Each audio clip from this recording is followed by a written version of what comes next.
क्यों नहीं दिया? और ये मीटिंग नहीं होगी, ये मीटिंग नहीं होगी।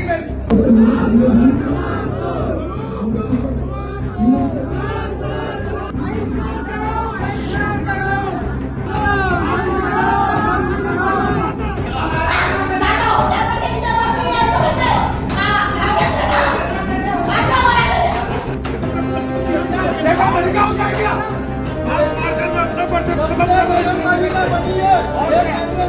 कांग्रेस के अंदर की अंतर्कलह अब खुलकर निकलकर सामने आ रही है और पीथमपुर में भी कुछ ऐसा ही देखने को मिला, जहां पर कांग्रेस की गुटबाजी अब बेलगाम होती हुई नजर भी आ रही है।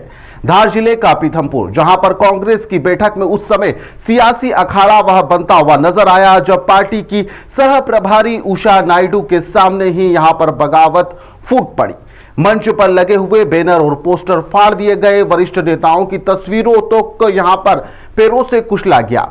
यहां पर तस्वीर ना लगाने को लेकर यह पूरा हंगामा बरप पड़ा। बैठक के बीच में इसे रोकना पड़ा, लेकिन यहां पर सबसे बड़ा सवाल यही खड़ा हो रहा है कि क्या कांग्रेस अब भी अंदरूनी गुटबाजी से बाहर नहीं निकल पाई है। इतनी हार के बावजूद भी जब यहां पर सह प्रभारी की मौजूदगी में पोस्टर फाड़े जा रहे थे, तो जमीनी संगठन की हालत कितनी ज्यादा मजबूत होगी कांग्रेस की जमीनी स्तर पर समझा जा सकता है। क्या पार्टी में पद और फोटो अब मुद्दों से ज्यादा बड़े हो गए हैं, जो एक फोटो के लिए इतना हंगामा हो गया। कांग्रेस में अनुशासन सिर्फ भाषणों तक ही सीमित नजर आता है। पूर्व जिला अध्यक्ष बाल मुकुंद गौतम के समर्थकों का आरोप है, यहां पर उन्होंने इस बैठक में आरोप लगाया कि मंच से वरिष्ठ नेताओं को जानबूझकर नजरअंदाज किया जा रहा है। इसको लेकर यह पूरा हंगामा शुरू हो गया। क्या कांग्रेस में सम्मान भी यहां पर गुट देखकर अब तय होगा। हंगामा इतना ज्यादा बढ़ गया कि सह प्रभारी उषा नायडू को कुछ देर के लिए यहां पर कार्यकर्ताओं से सार्वजनिक मुलाकात जो थी उनकी, वह तक टालनी पड़ी। करीब 10 मिनट तक चले इस बवाल के बाद में वरिष्ठ नेताओं ने किसी तरह हालात संभाले, लेकिन जो स्थिति उत्पन्न हो गई थी, जो हंगामा चला, आप लोगों को भी देखना चाहिए। हाँ, तो क्यों नहीं दिया? क्यों नहीं दिया? और ये मीटिंग नहीं होगी, ये मीटिंग नहीं होगी। कायदे से होगी, मीटिंग होगी, कायदे से होगी।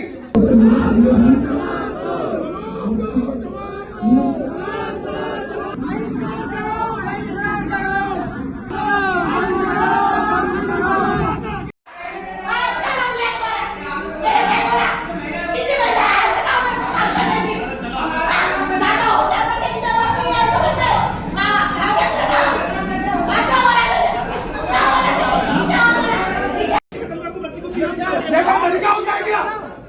मार्कर में अपना पर्चा उनका फोटो क्यों नहीं दिया पोस्टर में? मैं कोई गलत आवाज उठा रहा हूँ, मेरे साथ कौन है? इसके बाद बंद कमरे में बैठक हुई और फिर मंच से सख्त संदेश दिया गया। उषा नायडू ने यहां पर 2 टूक बयान दिया कि कांग्रेस में गुटबाजी बिल्कुल भी बर्दाश्त नहीं की जाएगी। पार्टी किसी एक नेता से नहीं बल्कि कार्यकर्ताओं से चलती है, जिन्हें लगता है कि पार्टी उनके कारण है और उनके बबूते पर ही यहां पर पार्टी चल रही है, तो उन्हें बाहर का रास्ता दिखा दिया जाएगा और बाहर का रास्ता उनके लिए खुला भी है। क्या यह चेतावनी जमीनी स्तर पर जो असर दिखा पाएगी या फिर सिर्फ बयान बनकर ही रह जाएगी, यह भी देखना होगा।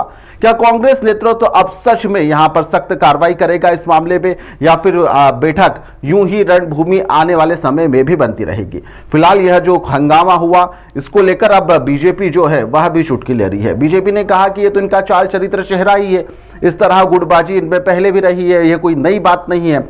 यहां पर संगठन का कमजोर होना इसकी कारण, इसकी वजह बताई गई है और सियासी तंज इस मामले में अब भाजपा भी कस रही है। देखो, ऐसा है, ये तो कांग्रेस का एक प्रकार से आंतरिक मामला है, लेकिन जहाँ तक हम आप प्रश्न पूछ रहे हैं उसका ये है कि ये तो कांग्रेस की संस्कृति रही है और ये जो कांग्रेस है भारत के लोकतंत्र पर प्रश्न खड़ा करती है, ये कांग्रेस है संविधान पर प्रश्न खड़ा करती है, ये कांग्रेस है सेना के पराक्रम पर प्रश्न खड़ा करती है, ये कांग्रेस है राम मंदिर का विरोध करती है, ये कांग्रेस है हमारे लोकतंत्र का मजाक उड़ाती है, ये कांग्रेस कभी ईवीएम पे प्रश्न खड़ा करती है।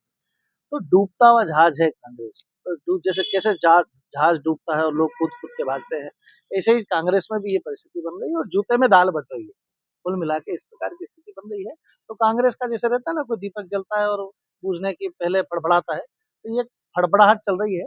कांग्रेस मुक्त भारत का जो अभियान है उसके संकेत है ये। क्या कांग्रेस एक डूबता हुआ जहाज है, यह कहना है भाजपा का। और क्या पीथमपुर के अंदर यह जो तस्वीरें निकल के आई है, जो रणभूमि बैठक बन गई थी, यह सिर्फ हंगामे तक सीमित रह जाएगी या भविष्य के लिए यह कांग्रेस के लिए चेतावनी है कि इस तरीके की तस्वीरें यदि सामने आई तो कोई बड़ा घटनाक्रम भी हो सकता है। फिलहाल के लिए इन तस्वीरों में इतना ही। आप देखते रहिए द लपेटा।